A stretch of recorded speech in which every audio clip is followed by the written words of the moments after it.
சுப்மன் கில் இந்த இங்கிலாந்து டூருக்கு வரதுக்கு முன்னாடி அவர் இங்கிலாந்தில் நல்லா பர்ஃபார்மன்ஸ் பண்ண மாட்டார். ஸோ இங்கிலாந்தில் அவரோட நம்பர்ஸ் வந்து பார்த்திங்க அப்படின்னா அவ்வளோ சிறப்பாக இல்லை. அவர் எஸ்சினால் எப்படி சர்வை பண்ண போகிறாரு அப்படிங்கிற கேள்விகள் இருந்தது ஒன்று. இன்னொன்று, பர்மிங்ஹாமில் இந்தியா வரதுக்கு முன்னாடி பர்மிங்ஹாமில் இந்தியாவோட நம்பர்ஸ் அப்படிங்கிறது அவ்வளோ சிறப்பாக இல்லை. ஏன்னா இது வரைக்கும் பர்மிங்ஹாமில் நடந்த ஒரு டெஸ்ட் மேட்ச்சில் கூட டீம் இந்தியா வின் பண்ணது கிடையாது. ஒரே ஒரு டெஸ்ட் மேட்ச் ட்ரா பண்ணியிருக்காங்க. கபில் தேவ் கேப்டன்ஸில் 1986 ஒரு டெஸ்ட் மேட்ச் ட்ரா பண்ணியிருக்காங்க. ஆனால் இந்த பர்மிங்ஹாம் டெஸ்ட் மேட்ச்சில் சுப்மன் கில் ஒரு 100, 150 ஆக மொத்தத்தில் 430 ரன்கள் ஒரு இந்தியன் பேட்டர் ஒரு மேட்ச்சில் அதிக ரன் அடித்தார் அப்படிங்கிற ரெக்கார்டோட அண்ட் பர்மிங்ஹாமில் இந்தியா முதல் முறையாக ஒரு டெஸ்ட் மேட்சை வின் பண்ணியிருக்கிறாங்க. ஸோ இப்படி ரெண்டு விஷயமும் இந்த டெஸ்ட் மேட்ச்சில் தகர்த்தெறியப்பட்டிருக்குது. இதுக்கு காரணம் முழுக்க முழுக்க சுப்மன் கில்லோட அந்த 430 ரன்கள் பேட்டிங் அண்ட் 549 பந்துகளை பிடிச்சது தான்.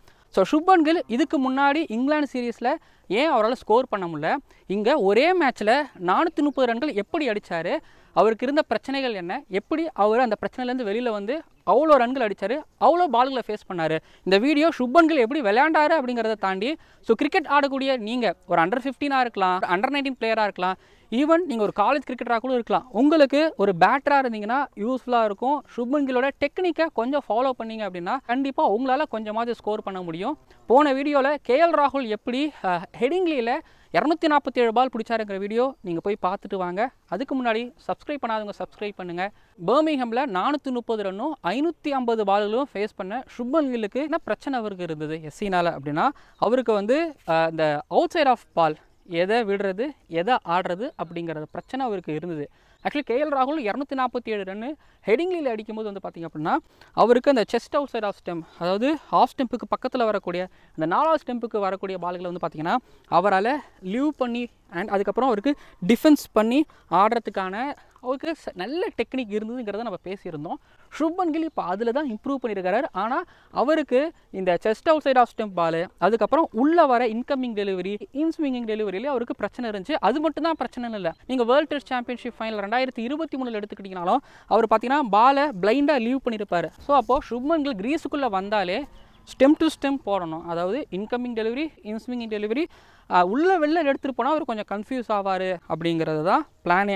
ஸோ விக்கெட் வந்து பார்த்திங்க அப்படின்னா இதுக்கு முன்னாடி இருந்த அளவுக்கு மாஷரோ அதுக்கப்புறம் ஃபாஸ்ட் பவுலிங்க்கு அசிஸ்ட் பண்ணுற மாதிரியே கிடையாது. விக்கெட் ட்ரையாக இருக்குது, நல்லா ஃப்ளாட்டாக இருக்குது, ரொம்ப நேரம் நின்னோம் அப்படின்னா பெரிய ஸ்கோர்கள் அடிக்கலாம் அப்படிங்கிறது தான். இருந்தாலும் இங்கிலாந்து பவுலர்ஸ் அவரை சேலஞ்ச் பண்ணாங்க, ஸ்டெம் டு ஸ்டெம் போட்டு சேலஞ்ச் பண்ணாங்க. ப்ளஸ் அவருக்கு முன்ன இருந்த பிரச்சனை, அதாவது இன்கமிங் டெலிவரி வரும், ஆனால் அது கரெக்டாக ஃப்ரண்ட் ஃபுட்டில் போய் டிஃபென்ஸ் வச்சாலும் அவருக்கு இருந்த பிரச்சனைனா பேட்டுக்கும் பேடுக்கும் இடையில அவருக்கு கேப் இருந்தது. நீங்கள் பொதுவாக ஒரு கிரிக்கெட்டராக இருக்கிறீங்க அப்படின்னா உங்களோட ஃப்ரண்ட் ஃபுட் டிஃபென்ஸ் வந்து பார்த்திங்க அப்படின்னா ஸோ உங்களோட பேடுக்கு பின்னாடி இருந்தால் நிறைய LBW ஆகிறதுக்கு வாய்ப்பு இருக்குது. உங்களோட டிஃபென்ஸில் உங்களுக்கு பிரச்சனை இருந்தது அப்படின்னா பால் ஆட்டோமேட்டிக்காக உள்ளே போய் அடிக்கலாம், இல்லை LBW ஆகலாம். சுப்மன் கில்லுக்கு இது முன்னாடி அந்த பிரச்சனை இருந்துச்சு. பட் இந்த தடவை வந்து பார்த்திங்க அப்படின்னா அவருக்கு ஸ்டெம் டு ஸ்டெம் போடும்போது ஓக்ஸுக்கும் சரி கர்ஸுக்கும் சரி வந்து பார்த்திங்கன்னா கிரீஸை விட்டு வெளியே அப்புறம் கிரீஸை விட்டு உள்ளன்னு வந்து பார்த்திங்க அப்படின்னா சாலியடான ஃப்ரண்ட் ஃபுட் டிஃபென்ஸ் மூலமாக அந்த 100 150 அவர் ஆனார். ஆக்சுவலி இல்லை அந்த 150ல் வேறு கதை இருக்குது. ஆனால் அந்த 100 ஆடும்போது வந்து பார்த்திங்க அப்படின்னா ஸ்டெம் டு ஸ்டெம் வர டெலிவரிஸை சாலிடான ஃப்ரண்ட் ஃபுட் டிஃபென்ஸ் மூலமாக வந்து பார்த்திங்க அப்படின்னா மொத்த இன்னிங்ஸையும் அவர் வந்து கட்டமைச்சார். கிட்டத்தட்ட ஜோ ஸ்டங், கர்ஸ், பென் ஸ்டோக்ஸ், அப்புறம் ஓக்ஸ் இவங்க எல்லாரும் இந்த ஸ்டெம் டு ஸ்டெம் பால் போட்டுட்டு இருந்தாங்க. அவருக்கு chest outside off stump ball போட்டால் அவர் ரொம்ப பெருசாக அதை வந்து அவர் கேர் பண்ணிக்கவே இல்லை, அலட்டிக்கவே இல்லை. ஓவருக்கு அவர் 4 பால் ஃபேஸ் பண்ணுறாங்கன்னா 3 பால் ஸ்டெம் டு ஸ்டெம் போட்டாங்க. அதுக்கப்புறம் அவரோட டெக்னிக்கில் இன்னொன்று வந்து பார்த்திங்க அப்படின்னா அவர் வந்து பார்த்திங்கன்னா லெக் ஸ்டெம்புக்கு கார்டு எடுத்து அவரோட பேக் ஃபுட் வந்து பார்த்திங்க அப்படின்னா லெக் ஸ்டெம்பில் இருக்கும், அவரோட ஃப்ரண்ட் ஃபுட்டும் வந்து பார்த்திங்கன்னா அப்படியே ஈவனாக பேரலாக தான் இருக்கும்.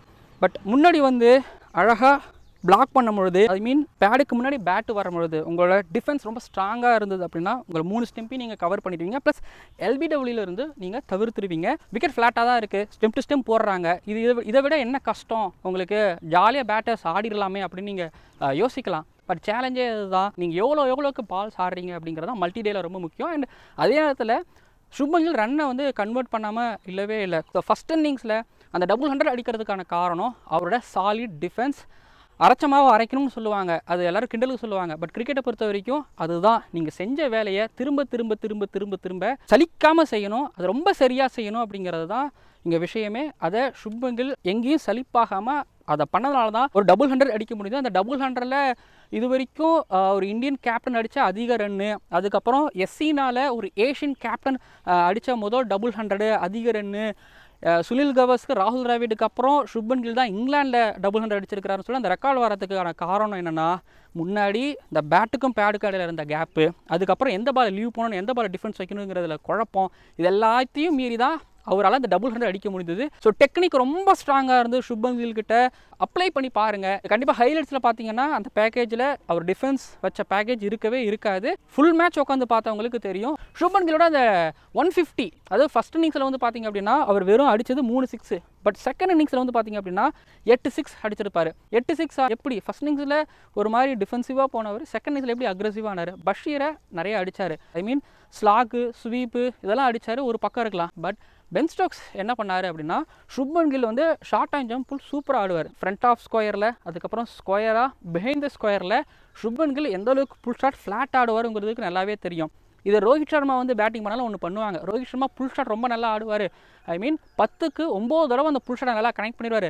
அதனால் அவருக்கு ஷார்ட் பாலே போடக்கூடாது, உள்ளே ஸ்லோயர் ரன் போடுங்க, இன்கமிங் டெலிவரி போடுங்கன்னு சொல்லிட்டு ரோஹித் சர்மாவை சோதிப்பாங்க. அதே தான் வந்து பார்த்தீங்கன்னா ஃபஸ்ட் இன்னிங்ஸ் முழுக்க அவருக்கு ஷார்ட் பால்கள் போடவே இல்லை. பட் செகண்ட் இன்னிங்ஸில் வந்து பார்த்தீங்க அப்படின்னா லெக் சைடில் ஒரு 4 ஃபீல்டர்ஸுகளை நிப்பாட்டி வச்சுட்டு அவரை ஷார்ட் பால் ஆட வச்சு அவுட் ஆகணும்னு பார்த்தாங்க. பட் சுப்மன் கில் சூப்பரான டெக்னிக்கோட நல்லா ஃப்ளாட்டாக ஃபீல்டர்ஸ் இருந்தாலும் அவங்கள தாண்டி அடித்தார். நிறைய பேர் கமெண்ட் பண்ணியிருந்தீங்க பார்த்தேன், சுப்மன் கில் வந்து விக்கெட் ஃப்ளாட்டாக இருக்குது, இங்கிலாந்து பவுலர்ஸ் ஒன்றுமே கிடையாது, அவர் வந்து சவுத் ஆஃப்ரிக்காவில் ஆஸ்திரேலியா வேணால் அவர் அடித்து காமிக்க சொல்லுங்கள், நான் அப்போ அவர் ஒத்துக்கிறேன் அப்படின்னு நீங்கள் சொல்லலாம். ஓகே கரெக்டு, இது ஒரு மாதிரி ஃப்ளாட்டான கண்டிஷன் தான். பட் இந்த கண்டிஷன்ஸில் ஒருத்தன் வந்து ஒரு 549 பால்ஸ் ஆடுறான், அதுவும் வந்து பார்த்திங்க அப்படின்னா ஒரே விஷயத்தை ரிப்பீட்டடாக அவன் பண்ணிக்கிட்டு இருக்கிறான். அண்ட் ஆப்போனன்ட் கேப்டனோட பிளானை, அதாவது ஒரு பிளான் இல்லை 2-3 பிளானை உடச்சி அந்த ஒரு 100 அண்ட் ஒரு 150 அடிக்கிறான் அப்படின்னா அது சாதாரண விஷயம் கிடையாது. அப்புறம் அந்த 430 ரனில் ரொம்ப முக்கியமான விஷயம் என்னென்னா, எந்த ஒரு பேட்டரும் சுப்மன் கில் அளவுக்கு இங்கிலாண்டில் இவ்வளோ கண்ட்ரோல்டாக ஆனது இல்லையா.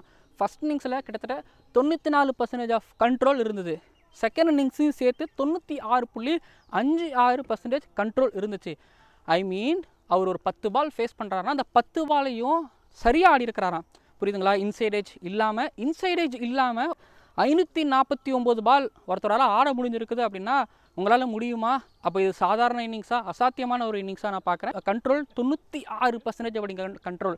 டிராவிட் ஆடி இருக்காரு, இங்கே வந்து பிராட்மன் ஆடி இருக்காரு, கவாஸ்கர் ஆடி இருக்காரு, பல லெஜெண்டரி கிரிக்கெட்டர்ஸ் இங்கே வந்து ஆடி இருக்காங்க. பட் கில்லு வந்து பார்த்தீங்கன்னா 96.56% கண்ட்ரோல் வச்சிருக்கிறாருன்னா இதெல்லாம் அன்பிலீவபிள். சுப்மன் கில் பொறுத்த வரைக்கும் ஒரு ரெக்கார்டு ஐ திங்க் இன்னும் பிரேக் பண்ண முடியாமல் இருக்குது. என்னென்னா டான் பிராட்மன் தான் ஒரு சீரீஸில் ஐ திங்க் 900 ரன்களுக்கு மேலே அடித்தாருன்னு நினைக்கிறேன். இன்னும் வந்து பார்த்திங்க அப்படின்னா 3 டெஸ்ட் மேட்சஸ் இருக்குது. எப்படியும் இந்தியா ஒரு 5 இன்னிங்ஸாவது ஆடுவாங்க. இப்போ ஆல்மோஸ்ட் வந்து பார்த்திங்க அப்படின்னா ஒரு 500க்கு மேலே வந்துட்டார், ஏன்னா ஆல்ரெடி ஒரு 100லாம் வேறு அடிச்சிட்டாரு. டான் பிராட்மனோட ஒரு ரெக்கார்டு ஒரு வேளை சுப்மன் கில் முறியடித்துக்கு வாய்ப்பு இருக்கான்னா ஆப்வியஸ்லி இருக்குது. எப்படி இன்னும் 2-3 100 அடிச்சாருன்னு வச்சுக்கோங்களேன், டெஃபினட்டாக அந்த ரெக்கார்டை பிரேக் பண்ணலாம். அதுக்கு காரணம் நான் அகைன் ரிப்பீட் பண்ணுறேன், அவரோட டெக்னிக். இந்த கண்டிஷன்ஸ்க்கு இப்போ பர்மிங்ஹம்லேயும் ஹெடிங்லேயும் நீங்கள் பார்த்த மாதிரியான பிச்சஸ், வாஷர் இல்லாத பவுலிங்க்கு, அதாவது ஃபாஸ்ட் பாலுக்கு அசிஸ்ட் பண்ணாத ஒரு பிச் கிடச்சுன்னா டெஃபினட்டாக பிரேக் பண்ணலாம்.